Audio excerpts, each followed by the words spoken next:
For much of the late 20th century, Los Angeles struggled with a reputation for being temporary. It was a landscape defined by shifting film sets, sprawling freeways, and a lack of permanent architectural history. City leaders felt a distinct pressure to establish a cultural center. They wanted a structure with the same symbolic weight as the Sydney Opera House, a landmark that could prove the city was more than just a backdrop for Hollywood. Before we break down the engineering that made this possible, subscribe and hit the bell icon so you don't miss our upcoming deep dives. The project found its footing in 1987 when Lillian Disney donated $50 million. It was a gesture intended to gift the city a world-class venue, but it also initiated one of the most complex engineering challenges in modern history.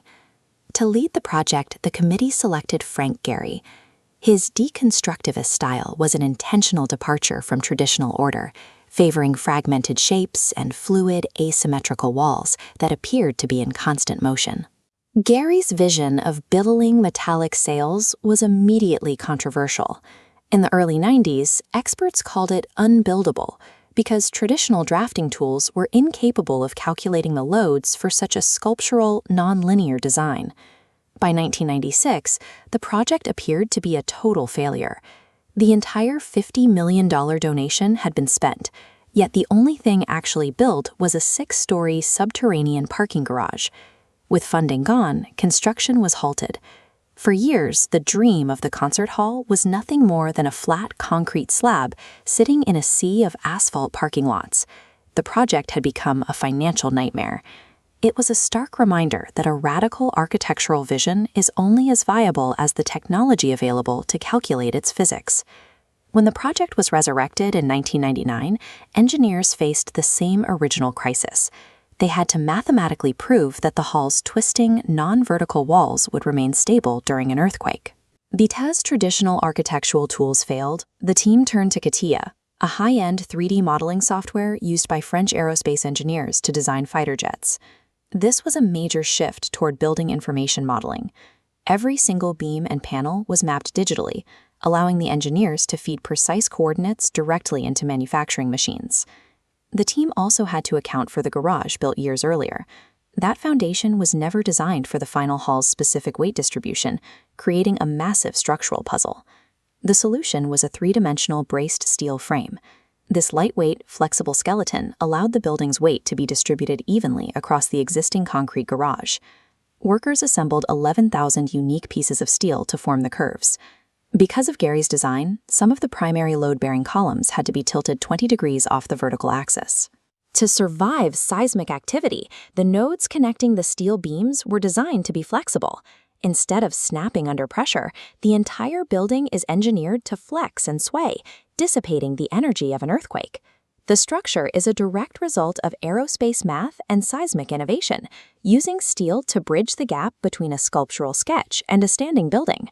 Once the frame was set, the building was clad in 6,100 stainless steel panels. This metallic skin was chosen to give the structure a brilliant reflective quality. Gehry wanted specific concave sections to be highly polished. He intended for these curves to create aesthetic highlights, but the result was a physical hazard. The concave polished panels acted like mirrors, gathering the intense California sun and focusing it into concentrated beams. This death ray melted plastic traffic cones and heated nearby pavement to 140 degrees. To eliminate the glare, workers had to rappel down the building and manually sandblast the polished panels to a matte finish. It was a legendary error in facade engineering.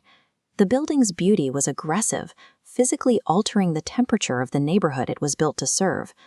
Inside, the hall trades its cold steel exterior for a warm, Douglas fir-lined environment. Engineers describe the layout as a ship in a box. The seating follows a vineyard style, where the audience completely surrounds the orchestra. This design removes the traditional hierarchy of private boxes, bringing the furthest seat within 36 meters of the stage. To preserve pure sound, the inner wooden hall is physically detached from the outer concrete structure. This structural gap creates a buffer that isolates the musicians from the noise of the surrounding city. The ceiling features billowing wooden clouds.